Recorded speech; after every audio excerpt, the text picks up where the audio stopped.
La gorge serrée, les larmes aux yeux, l'un des chefs d'État les plus puissants dans le monde, le président américain Richard Nixon, a plaidé non coupable devant plusieurs centaines de millions de téléspectateurs. C'était la nuit dernière aux États-Unis où le caractère, disons, insolite de l'allocution de M. Nixon n'a échappé à personne.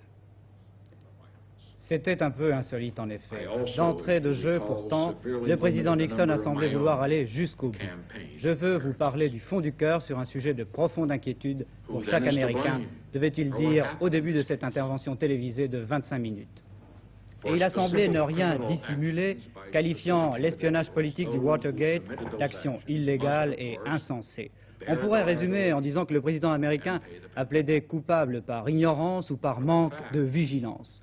Pendant cette dernière campagne électorale américaine, qui a pris place dans un contexte diplomatique chargé, le président a dû déléguer ses tâches de propagande politique et électorale à d'autres que lui, bien entendu. Il a souligné ce point important, mais il ne s'est pas réfugié dans une sorte de tour d'ivoire, à l'abri de toute mauvaise besogne, en précisant, dans toute organisation, l'homme qui est au sommet doit porter la responsabilité. Cette responsabilité est en conséquence ici, dans mon bureau. Autre élément capital, M. Nixon a déclaré avoir accepté les démissions d'hier dans son entourage, non pas comme une conséquence de culpabilité évidente, mais pour que le doute soit écarté et la confiance rétablie. Puis le président américain a élevé le débat pour rappeler les grands objectifs de sa diplomatie. Il a quitté le domaine des affaires électorales louches pour parler politique au sens noble du terme. Dans cette politique, a-t-il reconnu, il y a du bon et il y a du mauvais. Voici d'ailleurs sa conclusion, je le cite: « J'aime l'Amérique, je crois que l'Amérique est l'espoir du monde. » Mais ce soir, les Américains ont-ils encore cet espoir, alors que chez eux, ils découvrent que la politique intérieure américaine a des aspects aussi peu engageants. Certes, le nouveau ministre de la Justice, M. Richardson, a une solide réputation de rigueur et d'intégrité, mais il est bien entendu républicain, comme M. Nixon.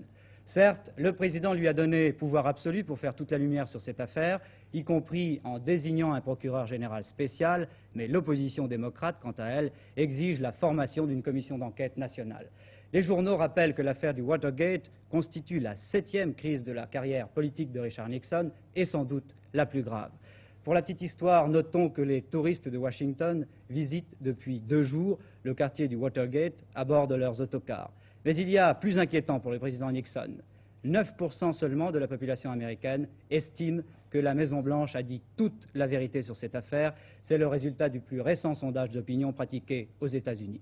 Pourtant, le président Nixon a reçu aujourd'hui, comme prévu, le chancelier fédéral allemand Willy Brandt avec, dit-on, toute la sérénité voulue, avec pourtant un tout petit peu de retard ce matin.